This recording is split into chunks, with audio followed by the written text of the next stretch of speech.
गुरुदेव शरण में मैं बालक नादान,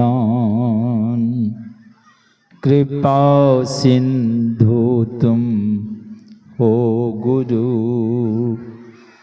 दूर करो अज्ञान। कृपा सिंधु तुम हो गुरु, दूर करो अज्ञान। सद्गुण संपन्न समस्त महात्मा गण को सत सत नमन है। नमन है सद्गुणों के प्यारे सज्जनों को, माताओं और बहनों को भी हार्दिक नमन है। इस अंतिम बेला के सत्संग में जरा हम सब लोग भी अंतिम दम लगा के बुलंद आवाज में एक बार जय जयकार करें। बोलिए गुरुदेव भगवान की जय। हम भक्ति क्यों करें? करें तो किसकी करें और कैसे करें?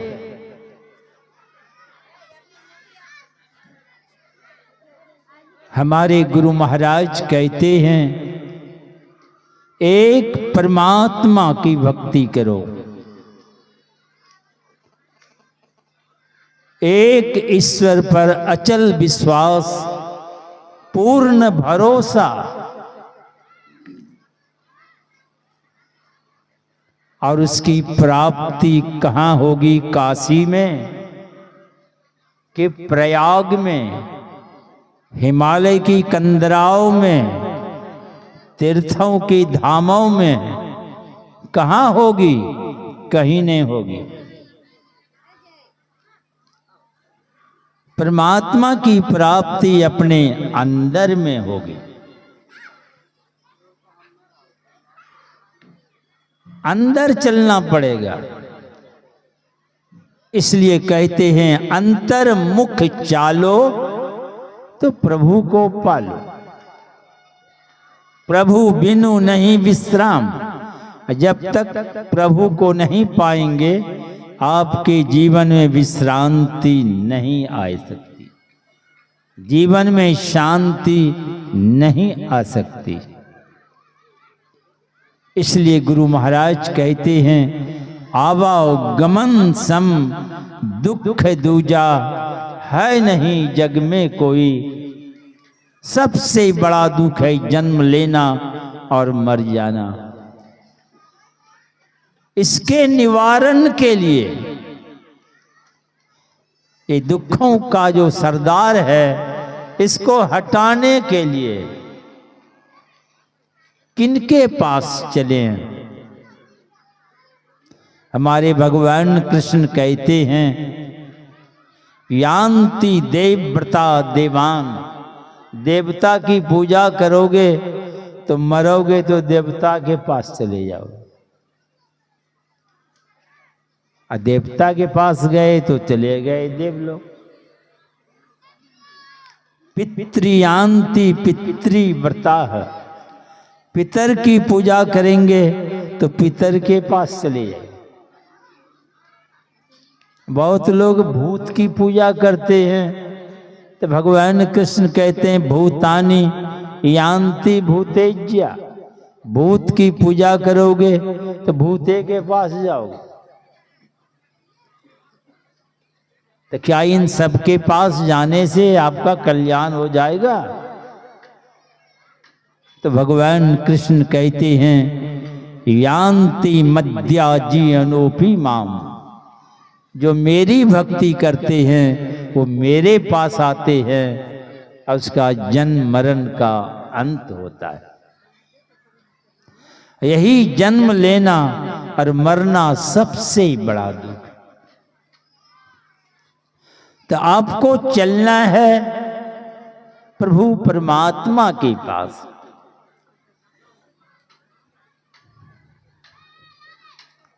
कहाँ उनसे मुलाकात होगी, कहाँ चलकर उनका दर्शन होगा। वैसे तो कहते हैं परमात्मा कण कण में है, सर्वत्र है, हर जगह है हर जगह, पर दर्शन तो नहीं हो रहा है। अगर होने का होता तो हो गया होता। तो आपको चलना है कहाँ? तो गुरु महाराज कहते हैं घट पट तिहु के पार। ये शरीर को घट बोलते हैं। इसमें 3 पट है, पर्दा। आंख बंद कर देख ले पहला पर्दा, इसके पार जाना पड़ेगा। उसके बाद प्रकाश का पर्दा आता है, उसके बाद शब्द का पर्दा है। तो घट पट तिहु माने 3 पर्दा। तिहु के पार साईं बसे, वहां बसा है इनकी। तो बहुत दूर है, जाएंगे कैसे? तो गुरु महाराज बड़ी कृपा कर कहते हैं चिंता मत करो, ही ये अंतरे, अरे तुम्हारे ही भीतर में, कहीं जाने की जरूरत नहीं है। तो वे हमारे ही अंदर है। इसलिए गुरु महाराज कहते आहो भक्त सर्वेश्वर सर्वमय हो। सबके जो मालिक हैं परमात्मा, सब में भरा हुआ है। किसी में 50 ग्राम, किसी में 100 ग्राम नहीं, सब में भर दिया, एकदम खाली छोड़ा ही नहीं है। सब महा भरपूर, पर भगवान सूझ नहीं रहा है। दूर है क्या? तो कहते त्रैपट कारण दूर। त्रैपट के चलते, त्रैपट के कारण परमात्मा का पता नहीं चलता, इसलिए परमात्मा आपसे बहुत दूर है। वही 3 पर्दा के चलते। अगर दर्शन करना चाहते हैं, घट त्रैपट खोलू हो, ये तीनों पर्दा को हटाइए सामने से। कैसे हटाएंगे? ये हटेगा कैसे?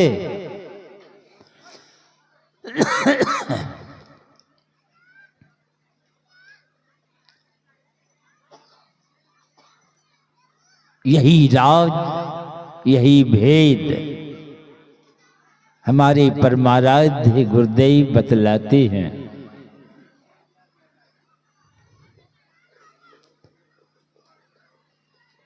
जब आपकी ये दोनों दृष्टि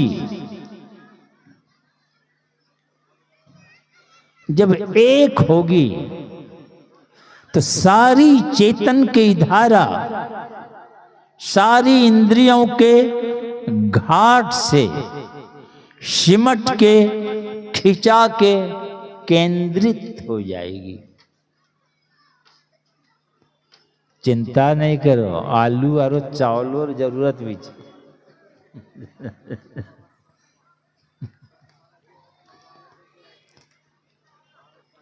तो सारी चेतन की धारा सिमट कर आपके अंदर जब केंद्रित हो जाएगी,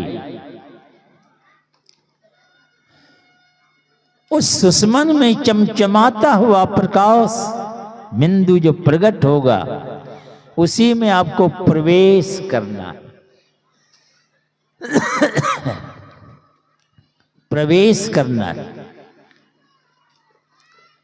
और जब उसमें आप प्रवेश करेंगे, तो सुषमन तिल हो, जब भीतर प्रवेश कर जाएंगे, पिल तन भीतर, तो आप स्थूल, ये स्थूल शरीर, सूक्ष्म शरीर, कारण शरीर, महाकारण शरीर और एक चेतन शरीर है, यानी कैवल्य शरीर। कैवल्यों के पार चले जाओ। तो ये 4 जड़ शरीर और एक चेतन शरीर के जब पार चले जाएंगे तो आप प्रकृति पार चले गए। अपरा और परा प्रकृति, जड़ और चेतन प्रकृति के पार। तो पार में क्या है? तो गोस्वामी तुलसीदास जी महाराज कहते प्रकृति पार प्रभु, वहां प्रभु है। सब उर्वासी, जो सबके हृदय में वास करते हैं, वे प्रकृति के पार चल उसका दर्शन हो जाता है। हमारे वेदांत के ऋषि कहते हैं भिद्यते हृदय ग्रंथि छिद्यन्ते सर्व संशया क्षीयन्ते चास्य कर्माणि तस्मिन् दृष्टे परावरे।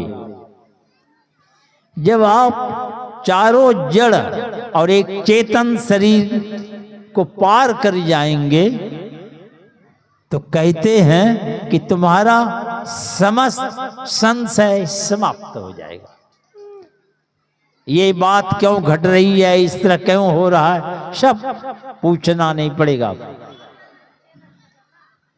और क्या होगा?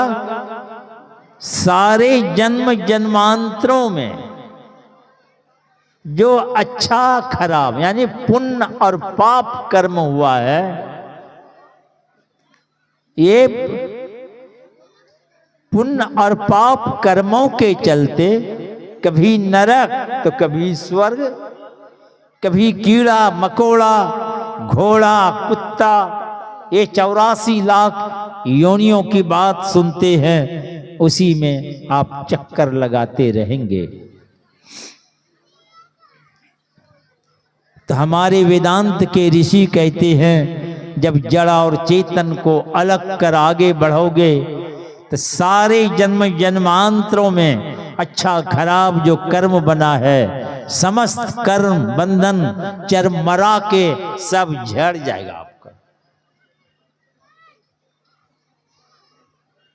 सब चरमरा के झड़ जाएंगे और आप प्रकृति के पार चले जाएंगे। तो प्रकृति के पार चल अनंत पार परमात्मा का साक्षात्कार कर लेंगे। अगर ये काम करने में आप लगे हुए हैं, बीच में ही आपकी घंटी बज गई, मृत्यु हो गई यानी, तो सब व्यर्थ हो गया। तो भगवान कृष्ण कहते हैं चिंता मत करो, नेहा भी कर्मणासो वस्ति प्रत्यवायो न विद्यते स्वल्पमप्यस्य धर्मस्य त्रायते महतो भ्यात। थोड़ी सी भक्ति महाभय से ही बचाएगा। महाभय क्या है? ये मनुष्य शरीर से ही ध्यान भजन होता है। कहीं कीड़ा मकोड़ा घोड़ा कुत्ता अन्य जोनी में चले गए, उस शरीर से ध्यान भजन नहीं होता है। ऐसे ही सत्संग चल रहा था, एक आदमी बीचे में खड़े हो गए और कहते हैं कि बाबा हम तो नौकरी करते थे, रिटायर कर गए।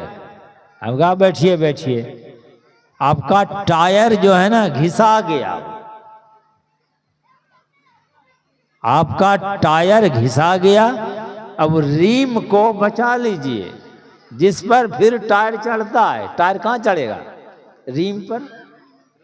तो ये सत्संग ध्यान भजन जो कर रहे हैं, ये भक्ति संस्कार रूपी रीम तैयार हो गया है आपका। यही भक्ति संस्कार रूपी रीम पर मानव तन रूपी उत्तम टायर आपको बारंबार मिलता रहेगा।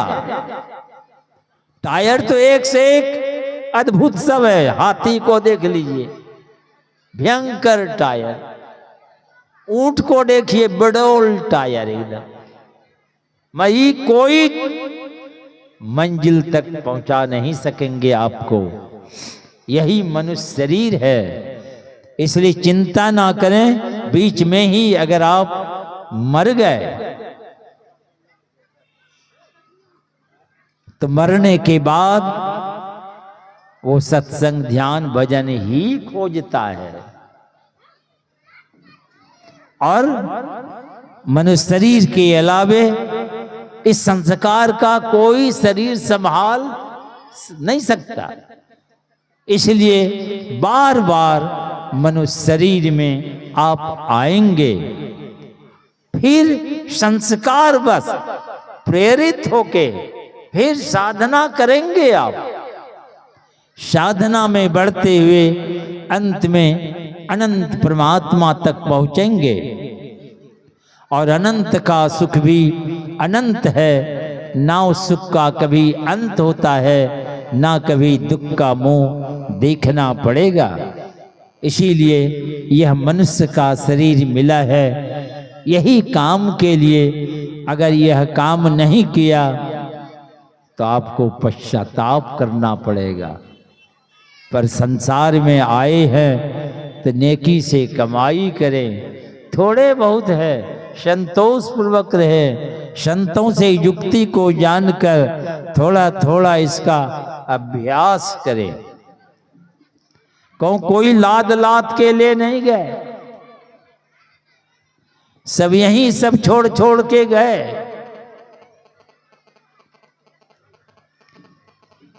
इसलिए जाने के बाद पश्चाताप नहीं करना पड़े। इसलिए आप सावधान होकर संत सद्गुरु से युक्ति को जानकर इसका थोड़ा थोड़ा अभ्यास करें। इसी में जीवन की सार्थकता और सफलता है। बोलिए श्री सद्गुरु महाराज की जय। और यहाँ की जो पंडाल व्यवस्था है तो बड़ी अद्भुत। आप लोग आए हैं, आप भी पुण्य के भागीदार हैं, आके बैठ गए हैं, ये आपका सहयोग है। तन आके बैठ गया, ये भी सहयोग। धन अगर लगाए हैं इसमें, कुछ दिए हैं, और भी पुण्य के भागीदार हैं। तन, धन और मन भी। तो इस तरह आप लगाए हैं, सब के सब पुण्य के भागीदार हैं। और जो आयोजन कराने वाले व्यवस्था तो किए, कोई लोग नहीं आते तो क्या होता, बाबा लोग खंबा खुट्टा को सुनाते। तो आपके आने से शोभा बढ़ गई। आप भी पुण्य के भागीदार हैं, आयोजक कराने वाले, और आप इसमें शामिल होने वाले सब के सब पुण्य के भागीदार हैं। मैं गुरु महाराज से प्रार्थना करता हूँ कि आप लोगों की रुचि इस ध्यान भजन में लगी रहे, जिससे आपका उद्धार और कल्याण निश्चित होगा। यही शुभ मंगल कामना करते हुए मंगल हाट में आप आए हैं। मगर हटिया लगातार रहता नहीं है, दिन भर लगता है, शाम को उसर जाता है। अभी उसरने वाला है नहीं तो। पर इसमें जो सौदा आप लिए हैं, मंत्र का जप, उनके रूप का ध्यान करने से आप में क्षमता आ जाएगी। दोनों दृष्टि की धार एक करेंगे, चमचमाता हुआ। गुरु महाराज तो कहते हैं, दो नयन बीचों बीच सन्मुख एकटक, ताकते रहो ताकते रहो। खुशामत नहीं करना पड़ेगा, आप ही वह बिंदु झलके पट गिरा निर्खत रहो। अपने आप चमचमाता हुआ प्रकाश में बिंदु प्रकट होगा। यही बिंदु हो करके भागने का रास्ता है। बिंदु राह से निकल बहादुर, पहले तम पार करेंगे, प्रकाश पार करेंगे, सारे आवरणों के पार चल आपका जीवन सदा के लिए सार्थक और सफल होगा। यही मंगल कामना के साथ बोलिए श्री सद्गुरु महाराज की जय। श्री